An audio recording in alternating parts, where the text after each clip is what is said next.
Bienvenue à la maison. Nous sommes réjouis de vous partager le message de notre dernière célébration au travers de ce podcast. Bonne écoute!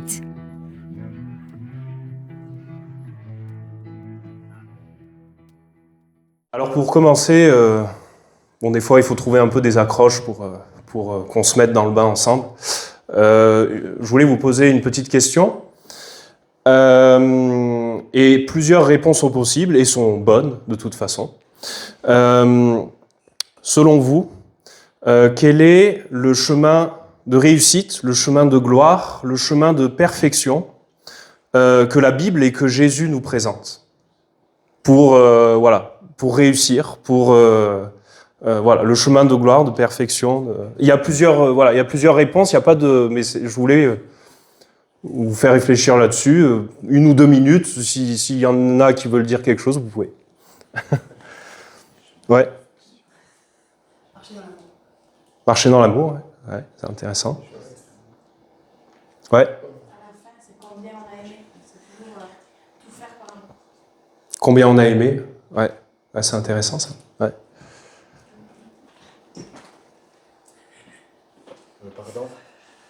Le pardon.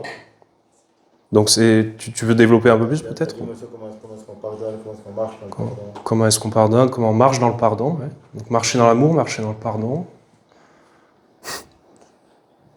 Marcher avec l'esprit. Marcher avec l'esprit. Quel esprit du coup? L'Esprit Saint. Ouais. Ouais. Ouais, c'est intéressant. C'est intéressant parce que les réponses sont déjà variées. Il y en a qui voudraient ajouter peut-être d'autres choses. Marcher par la foi. Marcher par la foi. Donc marcher par l'amour, marcher par le pardon et marcher par la foi, par l'esprit. Marcher dans la lumière. Marcher dans la lumière. Il y en a beaucoup des marches en fait. Hein. Ouais. Ouais. Marcher dans la confiance. Ouais, marcher dans la confiance. Ouais. Suivre Jésus. Suivre Jésus. Donc marcher après lui du coup. Voilà. Ouais. Avoir soif de justice. Avoir soif de justice. Ouais. Ouais. Ouais. Ouais, c'est demeurer en lui. Ouais. Intéressant aussi. L'intimité, C'est pas que marcher. courir, ouais. Courir pour arriver à l'arrivée. Ouais, la dimension un peu athlétique, du coup. Ouais. C'est vrai aussi. Et aussi vous voyez, c'est intéressant parce que il y a une infinité de réponses à cette question. Mais ce qui est aussi intéressant, c'est qu'aujourd'hui, je voulais aborder une de ces possibilités qui n'a pas été mentionnée. Et puis, je vous la laisserai la découvrir au fur et à mesure. Mais ce qui est en fait, ce qui est très fort dans la vie de disciple, dans la vie de chrétien, c'est que quand on rencontre le Seigneur, qu'on rentre dans son royaume, le système de valeurs est renversé par rapport au système de valeurs du monde. Il y a une façon de penser, il y a une façon de réfléchir qui est différente. Et une chose qui est très interpellante, ça peut concerner par exemple la dimension de liberté. En fait, par exemple, la société occidentale en particulier peut nous communiquer une définition de la liberté. La liberté, par exemple, elle va rejoindre l'émancipation personnelle, comme on pourrait dire, c'est-à-dire plus je suis indépendant, plus je ne dépends de personne, plus je suis libre, plus je ne rends pas de compte à qui que ce soit et plus je suis libre. C'est un petit peu une liberté, on pourrait dire, presque dans la rébellion, quoi, dans la révolte. Mais il faut avoir conscience, en tout cas moi c'est ce que je réalisais ces derniers temps, que c'est quelque chose qui est quand même très marqué, notamment en France. Cet esprit-là de l'émancipation personnelle, d'être indépendant, comme on dit, d'être voilà, autonome, on ne rend pas de compte, et puis on mène sa vie un petit peu pour soi, on pourrait dire. En fait, cette façon de penser-là est quand même assez opposée à ce que nous présente la Bible, où la Bible, elle va plutôt nous présenter que la plus grande forme de liberté qui nous est exposée, c'est lorsque un homme dépend totalement de Dieu. Un homme qui dépend totalement de Dieu est le plus libre de tous les hommes. Pourquoi ? Et c'est là où j'ai envie aussi de... En tout cas, je sens que le Saint-Esprit veut m'amener à développer cette dimension-là. C'est que, en fait, la question à se poser est qui je suis ? On a beaucoup parlé de marche, c'était très intéressant parce qu'on va revenir un peu sur ce thème de la marche, mais en fait, dans notre vie, quoi que l'on fasse, ce que l'on choisit, ce que l'on pose comme acte dans telle ou telle situation, va indiquer que l'on est en train de suivre quelque chose, nos pensées, une personne, une autorité quelconque. Et j'ai à la fois une bonne et une mauvaise nouvelle, c'est qu'en fait, la dimension d'être complètement indépendant n'existe pas, selon la Bible. En fait, quand l'on pense être indépendant, d'une certaine façon, on suit une voie, on suit quelqu'un, on suit quelque chose. Ça peut être par exemple un esprit de rébellion, ça peut être ses propres pensées, ça peut être une autorité, une personne qui est mise au-dessus de nous, même si on voudrait l'éviter. En fait, quels que soient nos choix, on suit forcément quelque chose ou quelqu'un. Il n'y a pas de, voilà, il y a pas de, entre guillemets, d'absolu indépendant dans la Bible. Ça n'existe pas. Et ça, je trouve que c'est déjà quelque chose de très fort. Ça, il y a peut-être des choses qui vont venir interpeller au fur et à mesure que je vais parler, parce que c'est vrai que c'est des fois des choses auxquelles on prend pas forcément tout le temps conscience, mais moi je trouvais ça très interpellant que oui, dans la Bible, il n'y a pas de cette dimension indépendance, c'est soit quelqu'un dépend de Dieu, soit il dépend de quelqu'un d'autre ou de quelque chose d'autre. Et moi, ce qui m'interpellait en fait, c'est que mais dans la société où on vit, est placé sur nous des autorités, des figures qui sont parfois bonnes, mais parfois mauvaises, malheureusement. Et donc on va se retrouver à différents moments de nos vies à suivre ces autorités ou non, à faire des choix. Mais est-ce qu'on a vraiment rencontré profondément ce que c'est la bonne autorité pour nos vies, celle qui est bonne pour nous, celle qui nous amènera sur ce chemin du coup de la foi, de l'amour, du pardon.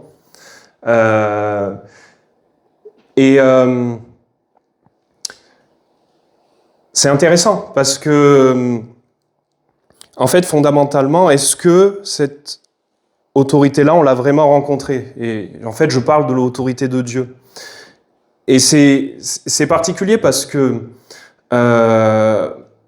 pour certaines personnes, ça peut parfois interpeller quand, par exemple, je sais pas moi, quand on est enfant, par exemple, on est éduqué par nos parents, ils font du mieux qu'ils peuvent, mais parfois c'est difficile. Et puis après, on s'intéresse à Dieu, mais parfois on va projeter la figure d'autorité parentale qu'on a eue sur l'autorité de Dieu et intérieurement, on n'a peut-être pas rencontré pleinement cette autorité bonne que Dieu veut pour nous. Et cette autorité bonne, c'est que il a tracé un chemin pour nous, effectivement, un chemin qui nous donnera la vie, qui nous donnera l'abondance, mais qui nous demandera aussi un coup, c'est de tout lui donner. Tout simplement, c'est de dépendre de lui, de dépendre de Jésus. Mais ce qui est important, c'est d'abord de rencontrer sa bonté et de réaliser que l'autorité qu'il porte, et il nous laisse le libre arbitre, c'est ça qui est merveilleux, il nous laisse le choix parce que il nous a créés comme hommes et femmes responsables de pleinement le suivre chaque jour ou non. De pleinement se dire je veux te suivre Seigneur ou non. Et cela nous revient, en fait. C'est à la fois une très belle chose et c'est à la fois aussi une responsabilité qu'il faut considérer et qu'il faut bien gérer. Et en fait, ce dont je veux vous parler précisément, c'est du mot qu'on appelle obéissance. Voilà, obéissance. Et j'ai fait un peu cette introduction parce qu'en fait, ce mot-là, pour certains peut-être, est déjà connoté, pas péjorativement, mais peut renvoyer à des choses qui sont pas forcément bonnes quand on parle d'obéissance. Selon selon l'arrière-plan, selon l'éducation, etc. Mais ce qui est très intéressant, c'est qu'en fait, le mot obéissance dans la Bible est un mot qui est non seulement important, qu'on retrouve à de très nombreuses reprises, mais qui est fondamental et positif pour Dieu. En fait, déjà, quand on prend ce mot en français, qu'on remonte dans sa racine latine, il y a la dimension derrière obéir d'écoute. Une écoute active, plus précisément. Et on le retrouve aussi dans la parole. Le mot donc originel en hébreu, donc dans l'Ancien Testament de la Bible, c'est shema. Shema, ça veut dire aussi écouter, mais c'est une dimension d'écoute active. C'est-à-dire que j'entends quelque chose et ce que j'entends va me pousser à une action, va me pousser intérieurement à me positionner, à faire un choix. Et donc si l'on transpose ça à l'écoute de la voix de Dieu, donc qui est une voix bonne, eh bien l'obéissance en fait c'est l'écoute active de la voix du Seigneur. C'est entendre sa voix donc, c'est-à-dire recevoir sa parole, ce qu'il dit, et ce qui est reçu va forcément impliquer un choix, une action derrière. Et en fait, des fois, parce qu'on a tendance à séparer entendre et obéir, mais ils ne sont pas séparés dans la Bible. C'est une même chose. Le fait d'écouter implique l'action, la mise en pratique. Elles sont contenues en elles. Et ce qui est très intéressant, c'est que la première fois que cette notion apparaît dans la Bible, c'est dans le chapitre 3 de la Genèse, où on nous parle donc de l'homme et de la femme qui sont créés, et puis qui vont écouter la voix, donc qu'on nous dit du diable, présenté sous la forme d'un serpent ancien. Et donc, en écoutant cette voix-là, eh bien, ils n'ont pas écouté la voix de Dieu qui avait dit autre chose. Et cette voix-là disait donc celle de Dieu, de ne pas manger le fruit de l'arbre de la connaissance du bien et du mal, car s'ils le mangeraient, ils mourraient très certainement. Et puis, cette voix qui vient ensuite du serpent dit « Mais si, mangez-le, car vous serez comme Dieu. » Et en fait, là, ce qui va se passer, c'est que donc c'est la femme au départ qui va écouter cette voix. Et c'est vraiment, le mot est employé, écouter cette voix. Mais le fait qu'elle écoute cette voix va faire que elle va prendre le fruit, donc une action va venir, elle va prendre le fruit, elle va le manger. Donc là, il y a une écoute active. Malheureusement, elle n'a pas écouté la bonne voix, et ça a eu des conséquences graves qui sont encore visibles aujourd'hui. Et ce qui est d'autant plus interpellant, c'est que l'homme, ensuite, lorsque Dieu va lui demander ce qu'il a fait, l'homme va dire « j'ai écouté la voix de la femme ». Et donc c'est pareil, en fait, il a écouté la voix de la femme, mais la femme avait écouté la voix du diable, donc l'homme a aussi écouté la voix du diable. Ce qui l'a amené également à manger le fruit. Donc déjà, la première occurrence de ce mot « écouter », « shema » en hébreu, on nous parle d'obéissance et de désobéissance et de ses conséquences. Et donc moi, c'est très interpellant. Et ici, la question qui nous est posée, c'est pas « vais-je obéir ?» mais c'est « à qui je suis en train d'obéir ?» Qui je suis en train d'écouter ? Et c'est une question qu'on doit souvent se poser, je crois. Voilà. Donc ça, c'était un peu l'introduction. Et cette dimension de l'obéissance qui est une écoute active, on la retrouve aussi dans toute la Bible et également le Nouveau Testament. Et je voulais vous lire une partie de l'épître de Jacques, le chapitre 1, donc qui était un disciple de Jésus, et qui va nous écrire ceci. Donc, je vais tourner les pages.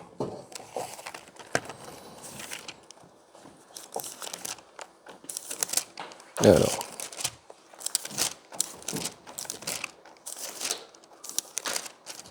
Épître de Jacques, la fin du chapitre 1. Alors.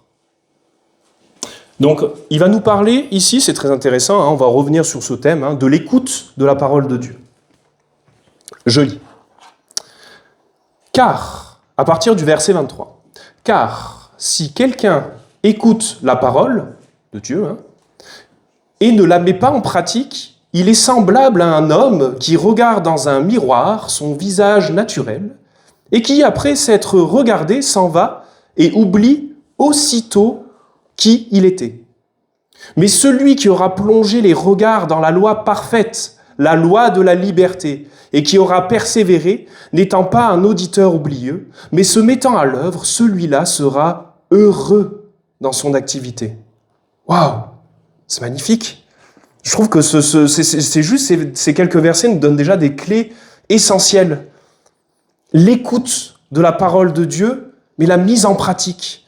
Parce que si il y a l'un mais pas l'autre, c'est comme si on s'oubliait. Et moi, quelque chose là qui m'interpellait quand je lisais ça, c'est celui qui aura plongé les regards dans la loi parfaite, la loi de la liberté. Je parlais de liberté tout à l'heure. Et là où je veux en venir, c'est pour aussi montrer que l'obéissance, en fait, elle est liée à l'intimité avec Dieu. Et c'est quelque chose où je sentais le Saint-Esprit me dire, insiste sur ça. L'obéissance n'est pas désincarnée de la relation avec Dieu, mais au contraire, plus on est proche de son cœur, plus on va pouvoir comprendre et vivre des choses profondes au niveau de l'obéissance. Ils sont liés tous les deux, profondément liés. Et c'est pour ça aussi que Jacques dit celui qui aura plongé les regards dans la loi parfaite. C'est pas juste survoler, mais c'est plonger les regards dans la loi parfaite, la loi de la liberté. Alléluia. Et qui se mettra en œuvre. Celui-là sera heureux. Voilà. C'est simple. C'est Amen. Mais des fois, on cherche la mise en œuvre avant d'avoir plongé les regards. Des fois, on cherche l'obéissance avant d'avoir l'intimité avec le Seigneur. Et je crois que, en fait, c'est comme si le Saint-Esprit disait, avant de rentrer dans l'obéissance, approche-toi, viens, plonge les regards dans mon cœur, plonge les regards dans la loi parfaite de la liberté. Et là, quand tu plongeras les regards, alors je te donnerai la capacité d'obéir, d'entendre ma voix et de la suivre. Et moi, c'est ça aussi où je trouve que c'est une clé fondamentale. Et je vais vous donner 2 exemples de personnes dans la Bible qui sont les plus obéissants que la terre ait connue, mais aussi les plus intimes de Dieu. Bon, le premier, il est dans l'Ancien Testament, c'est Abraham. On en a déjà parlé, d'Abraham, c'est un nomade, Mésopotamie, moins 1800 avant Jésus-Christ, donc l'actuel Irak. Quelqu'un qui était, on pourrait dire, dans ses activités, alors on dit païen, mais c'est-à-dire qu'il avait des cultes différents du culte de Dieu à ce moment-là. Pourtant, l'Éternel va se révéler à lui d'une manière profonde, d'une manière singulière, et va l'appeler à sortir de son pays, sortir de sa patrie. Et Abraham, ne sachant pas dans quel pays il va devoir aller, il va suivre cette voie qu'il a entendue. Il va partir. Et puis au moment où il va arriver dans la terre de Canaan, qui est l'actuel Israël aujourd'hui, Dieu va lui dire « arrête-toi là ». En fait, quand on étudie sa vie, et il y aurait tellement de choses à dire, bien sûr, je n'aurai pas le temps, mais il y a 2-3 aspects où je voulais mettre un focus. C'est une première dimension de sa vie qui est importante avec Abraham, c'est la proximité qu'il a avec Dieu, en fait. C'est vraiment quelqu'un qui est très très proche du Seigneur. On retrouve par exemple dans le chapitre 18 de la Genèse, Abraham, qui va manger avec 3 hommes, ces trois hommes s'avèrent être, alors l'Éternel, des anges de l'Éternel, mais en tout cas, peut-être une préfiguration de la Trinité, donc le Saint-Esprit, le Fils, le Père, voilà. Mais en tout cas, ils mangent avec trois figures qui représentent Dieu, trois hommes, c'est aussi traduit comme ça. Donc, un repas dans la Bible nous parle d'intimité, un repas nous parle d'alliance, un repas nous parle en fait d'une proximité, d'une relation. Et donc c'est très intéressant, puisque c'est à ce moment-là donc Abraham aussi va recevoir la confirmation de la promesse qu'il aura un fils issu de sa postérité, alors que sa femme est stérile, mais Dieu va ouvrir sa matrice. Voilà. Une autre chose qui est intéressante, c'est qu'ensuite, en fait, donc à ce moment-là où ils ont leur repas, ensuite les trois hommes vont partir vers Sodome et Gomorrhe. Donc qui sont des villes où la corruption était à son comble. Et là, le Seigneur, l'Éternel, va dire quelque chose à Abraham qui est très interpellant. Il va dire « Cacherai-je à Abraham ce que je compte faire ?» Et là, on a quelque chose de l'intimité qui est en train de nous dire « Dieu a un projet, Dieu va faire quelque chose, mais il va le révéler à son ami Abraham, à son proche. Et il va lui expliquer qu'il a une intention envers ces deux villes qui étaient totalement dans la corruption.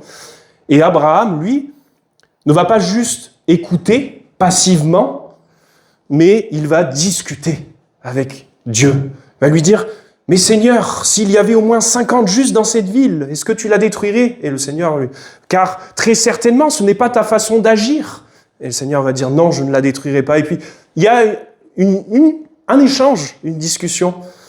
Mais ça nous parle de cette intimité que Abraham pouvait avoir avec le Seigneur.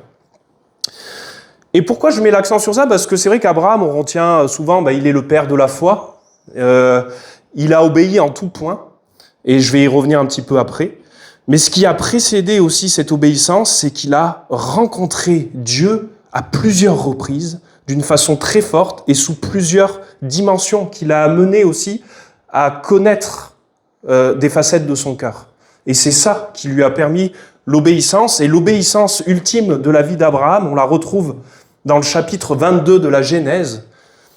Et c'est interpellant parce que dans ce chapitre, Dieu va... Donc c'est à la fin de la vie d'Abraham, Isaac est né. Il est adolescent à ce moment-là, Isaac. Et l'Éternel va demander à Abraham, prends ton fils, ton unique, et va, sacrifie-le sur la montagne que je te montrerai. Une instruction complètement dénuée de sens, pourrait-on se dire.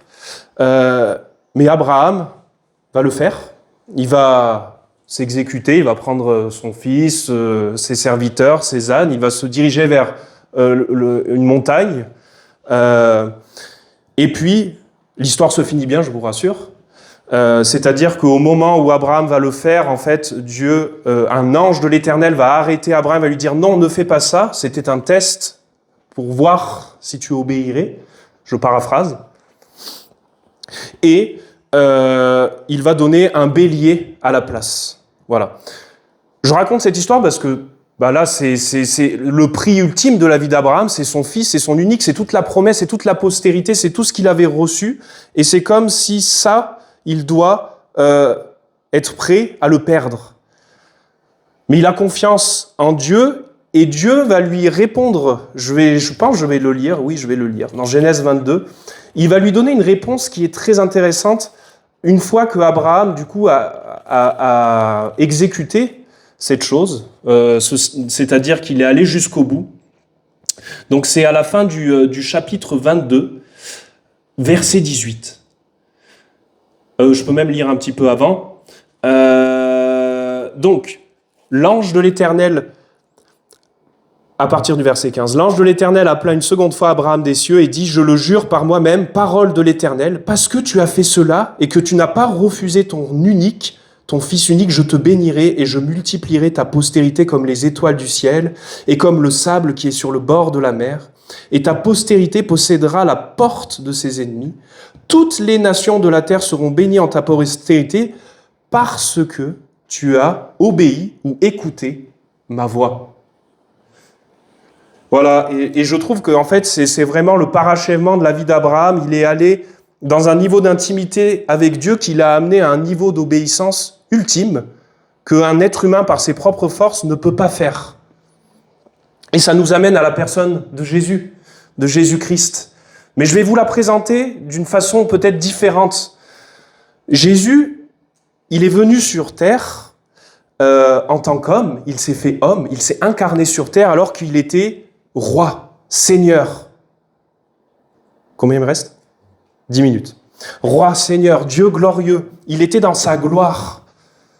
Et il va choisir de descendre sur cette terre en tant que serviteur.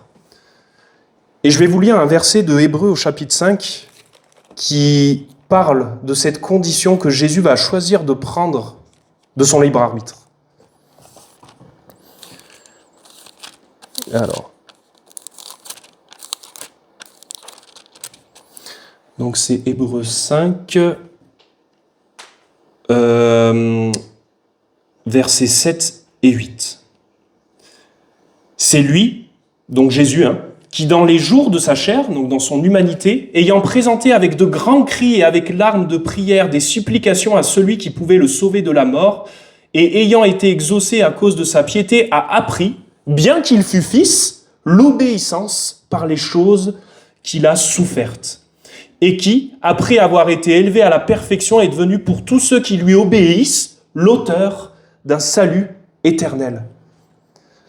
Je trouve ça très fort parce que c'est dit que même Jésus, le roi des rois, est passé par ce chemin-là de l'obéissance, jusqu'à la mort, même la mort sur la croix. Et ce que je trouve aussi très puissant, c'est qu'il est dit qu'il est devenu pour ceux qui lui obéissent l'auteur d'un salut éternel. Jésus est un précurseur, il nous montre ce chemin-là. Et je ne sais pas, peut-être pas tout le monde était là, mais il y a quelques mois, Nicolas nous avait lu le passage de Philippiens 2 qui nous montre ce chemin que Jésus a traversé.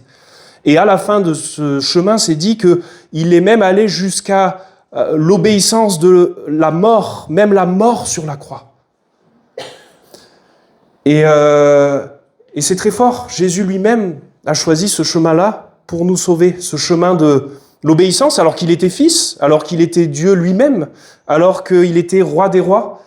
Il est passé par ce chemin-là de dépendance totale à Dieu. Et à de très nombreuses reprises, il disait qu'il ne pouvait rien faire de lui-même. Il disait qu'il ne vient pas pour lui, mais il vient à cause de celui qui l'a envoyé. Jésus vient en tant qu'envoyé. Il vient en tant qu'envoyé. Et il rend des comptes à son Père qui est dans les cieux. Et il nous montre ce chemin-là. Et des fois, on l'oublie que c'est ce chemin-là. C'est ce chemin-là peut-être dont David parlait, de traverser un pont qui nous paraît difficile, mais Jésus l'a déjà traversé. Jésus l'a déjà traversé. Et notre part, je crois encore ce soir, c'est de renouveler notre intimité avec le Seigneur, notre confiance et notre désir d'être proche de lui et de tout lui donner. Et j'ai une bonne nouvelle pour vous, c'est que c'est le Saint-Esprit qui fait ça en nous. On ne peut pas le faire tout seul. Il y a une promesse, une prophétie qui est donnée dans l'Ancien Testament que dans les derniers jours, l'Éternel répandra son esprit. Il donnera un cœur nouveau, un esprit nouveau, afin que l'on puisse suivre ses préceptes, garder ses commandements. C'est l'œuvre du Saint-Esprit. C'est pas une œuvre de bonne volonté humaine. Et c'est pour ça que la clé de l'obéissance, elle se trouve dans l'intimité avec le Seigneur. Elle se trouve dans le désir de collaborer avec le Saint-Esprit, qui est répandu encore ce soir et qui est disponible en nous. Et moi, je trouve ça encourageant parce que, concrètement, on peut avoir des situations où c'est difficile, de rentrer dans ce chemin-là. Mais en fait, quand c'est difficile, l'appel, c'est « Viens au Seigneur, cherche son cœur, cherche son cœur. Il ne te condamnera jamais. » On peut s'approcher avec assurance du trône de grâce et il nous aidera, il prendra la relève pour que on puisse réussir, entre guillemets, ces tests d'obéissance. Et pour moi, c'est un sujet, quand j'ai senti qu'il fallait que je parle de ça, et j'ai pas préparé grand-chose parce que le Saint-Esprit m'a dit de pas le faire, mais par contre, j'ai été testé moi-même cette semaine, au niveau de l'obéissance, forcément, jusqu'à ce soir d'ailleurs. Et en fait, ce que je veux dire, c'est qu'il y a 2 niveaux d'obéissance, et je vais finir sur ça. Un premier niveau d'obéissance qui est accessible à tous ceux, en fait à toutes celles qui désirent suivre le Seigneur, tout simplement. J'appelle ça l'obéissance à la parole de Dieu en général, aux Écritures en général. C'est-à-dire que Jésus va dire celui qui m'aime garde mes commandements. Et ce qui est intéressant, quels sont les commandements de Jésus? Tu aimeras ton Dieu de tout ton cœur, de toute ton âme, de toute ta force, de toute ta pensée, et tu aimeras ton prochain comme toi-même. Donc un chemin d'obéissance générale, c'est de vivre ces commandements. Le commandement de l'amour, on en a parlé au début quand j'ai posé la question. Parce que parfois, et c'est là où je vais en venir après, c'est que ce qui peut être aussi défiant dans nos vies, c'est d'écouter la voix de Dieu. Parce que l'obéissance, c'est ce que je disais, elle implique qu'il y a une écoute de la voix de Dieu. Et ça peut être parfois défiant d'entendre et de se dire, est-ce que c'est vraiment la voix de Dieu? Et c'est pour ça que je veux insister sur ce fait-là, c'est que aujourd'hui on a la grâce d'avoir la Bible papier en plein d'exemplaires, mais aussi en numérique, et puis on a accès aux originales. Et en fait, ici on a accès à la parole qui nous donne un guide. Quand on veut commencer à marcher dans ce chemin-là, c'est déjà écrit, en fait. Et c'est une bonne nouvelle, c'est que avant même peut-être d'avoir des instructions spécifiques, il y a des instructions qui nous sont données dans les Écritures et qui sont des vraies clés. Voilà, je peux vous encourager à lire par exemple les chapitres 5, 6 et 7 de Matthieu, où dans les chapitres 5 et 6, Jésus fait un sermon sur la montagne et il montre ces standards qui sont beaucoup trop élevés pour nous. Mais ensuite, à la fin, il va finir son discours en disant « Voici celui à quoi ressemble celui qui écoute mes paroles et qui les met en pratique. Il a construit sa maison sur le roc. La tempête est venue, les flots sont venus et la maison ne s'est pas détruite. Et voici celui qui aurait entendu, mais qui n'a pas mis en pratique. Il a construit sa maison sur le sable. Les flots, la tempête sont venus et la maison s'est écroulée. Et ce que je trouve ça intéressant et interpellant, c'est qu'il dit ça juste après avoir donné tout un sermon sur la montagne. Et donc là, quand il dit ça, il dit c'est les paroles qu'il vient de donner. C'est ce sermon qu'il vient de donner. Et Camille en a parlé il y a quelques semaines de ce sermon sur la montagne, de bénir ses ennemis, notamment. Et il y a plein de standards qui sont donnés, de tendre l'autre joue lorsqu'on nous frappe la première, etc., etc., etc. Sur le pardon, c'est là où il y a la prière du Notre Père. Et en fait, il y a déjà énormément de clés. Juste la parole, écrite, mais qui est révélée par le Saint-Esprit. Et un deuxième niveau d'obéissance dans lequel on peut rentrer, j'appelle ça, c'est le niveau d'obéissance d'intimité, d'être dans l'intimité du Seigneur, où on va pouvoir peut-être recevoir des choses spécifiques à nos vies, des choses précises, des instructions spécifiques.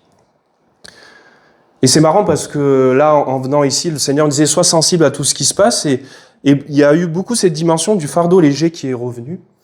Et en plus, David a parlé de Matthieu 11, je vais parler de Matthieu 11, mais la fin du chapitre, où on sait, on en a déjà parlé, ce verset est très connu, où Jésus dit « Venez à moi, vous tous qui êtes chargés et fatigués, et je donnerai du repos pour vos âmes. » Ça, on l'a bien retenu. Mais qu'est-ce qu'il dit ensuite? « Recevez mes instructions. » Alléluia. Et en fait, venir à Jésus pour trouver le repos, c'est aussi recevoir ses instructions. Et c'est là où le spécifique intervient. Jésus a des instructions pour chacune de nos vies. Des instructions qui sont bonnes, des instructions qui nous amèneront plus loin, qui nous permettront de progresser. Mais pour les recevoir, venons à lui. C'est simple, venons à lui. Et rentrons dans son repos. C'est là qu'on reçoit les instructions. C'est dans le secret de la chambre, c'est dans l'intimité, c'est dans les verts pâturages, c'est dans les eaux paisibles. Et je bénis le Seigneur pour ça, parce qu'on se dirait, ouais, on vient au Seigneur, on trouve le repos, mais c'est ici qu'il donne ses instructions. Il y a un passage dans l'Ancien Testament où le prophète Élie, Dieu va se manifester au prophète Élie, et on pense, est-il dans la tempête? Non, il n'est pas dans la tempête, il n'est pas dans le feu. Non, le Seigneur va manifester sa présence et sa voix dans un murmure doux et léger. Les instructions du Seigneur se trouvent dans le murmure doux et léger. Et Et c'est une invitation à aller vraiment au Seigneur, en fait. Mais pas juste dans cette expectative d'aller au Seigneur, mais c'est aussi de rentrer dans cette intimité et dans les instructions qu'il pourrait avoir pour nos vies, parce qu'il en a pour chacune de nous. Et ouais, je trouve ça beau, en tout cas, ce chemin-là. Et le Saint-Esprit a toutes les ressources en nous pour qu'on puisse marcher dans ce chemin-là. Donc je pense qu'on peut finir par la prière, ce temps. Mais en fait, chacun de nous, je veux nous encourager à ce qu'on puisse vraiment incliner nos cœurs, ouvrir nos cœurs au Seigneur, revenir à lui, et nous montrer aussi, recevoir ses instructions, nous montrer les pas, les prochains pas, peut-être qu'il voudrait nous inviter à faire avec lui. Et ce sera jamais difficile. Je donne un témoignage très rapide d'une minute. C'était l'année dernière, je revenais du travail. Il y avait une collègue de travail qui faisait un pot de départ parce qu'elle partait. Et donc je viens à son pot et puis je pars, mais en fait elle était occupée, donc je lui dis pas au revoir d'une manière officielle. Et au moment où je pars, je fais une centaine de mètres et là il y a vraiment le Saint-Esprit qui m'arrête, mais c'était très très fort et qui me dit non, fais demi-tour, reviens et dis-lui au revoir personnellement. Et j'avais déjà parcouru quelques centaines de mètres, c'était tard le soir. Et il y avait une lutte en moi. Je disais, vraiment, je dois vraiment faire ça, ça me coûte. Et j'ai dit, mais Saint-Esprit, je viens à toi. Je voyais que j'étais pas capable par mes forces humaines de refaire ce chemin inverse.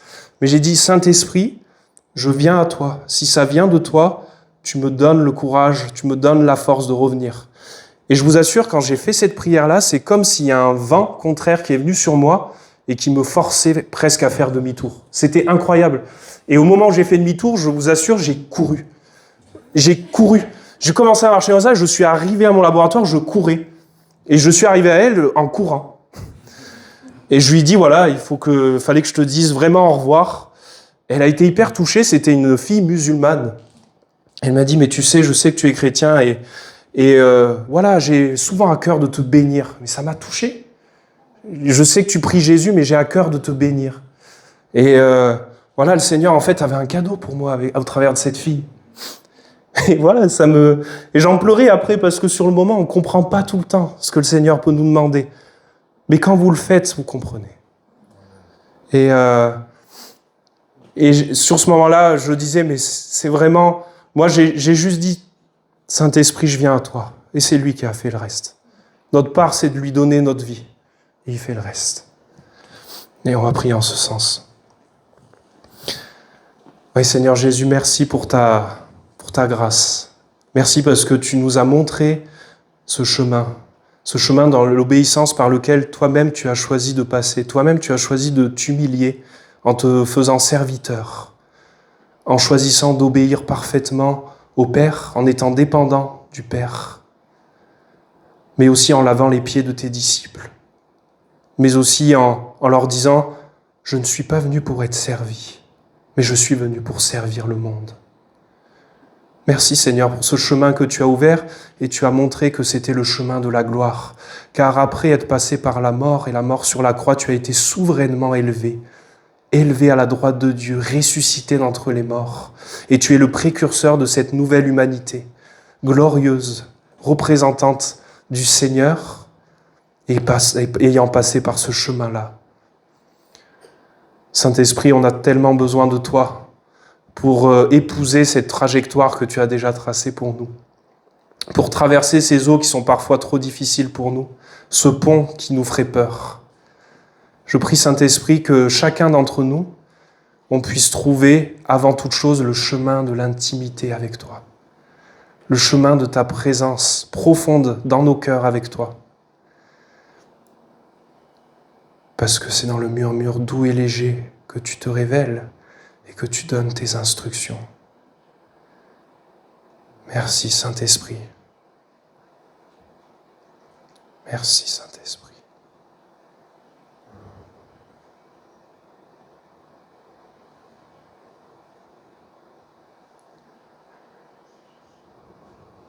Juste laisser une minute de silence.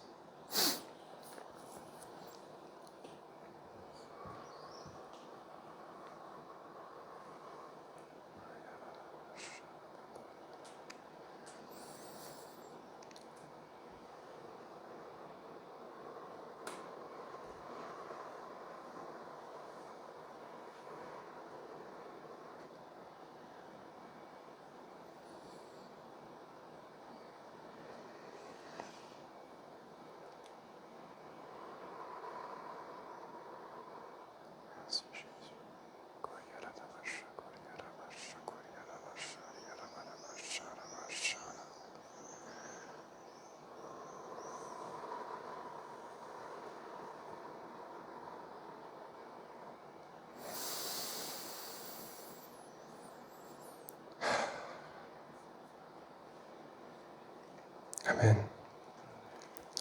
Voilà, dans ces moments, vous avez peut-être reçu des choses et je veux aussi encourager, si pour certains d'entre vous, c'est parfois aussi difficile d'entendre la voix du Seigneur, s'il y a besoin de choses plus spécifiques, à ne pas hésiter à demander la prière à l'un d'entre nous. Et voilà, on est là aussi ensemble, entre frères et sœurs, pour s'encourager et pour être des canaux aussi de la voix du Seigneur. La voix du Seigneur passe aussi par nous. Des fois, c'est directement dans la verticalité, mais c'est aussi très souvent dans l'horizontalité. Et c'est pour ça qu'on est là en tant qu'Église, qu'on va avoir ce temps de partage après. Mais je veux vraiment qu'on s'encourage aussi à avoir conscience qu'on peut être un canal de la voix du Seigneur pour quelqu'un d'autre ce soir. Parce qu'il vit en nous. Amen. Merci de nous avoir écoutés. Nous prions que ce message porte du fruit pour vos vies et que l'Esprit de Dieu vous remplisse. Si vous souhaitez participer à l'une de nos activités au Lexington Café, dans les maisons ou à nos célébrations du dimanche soir, n'hésitez pas à nous contacter sur égliselamaison.fr ou via les réseaux sociaux. À bientôt, à la maison.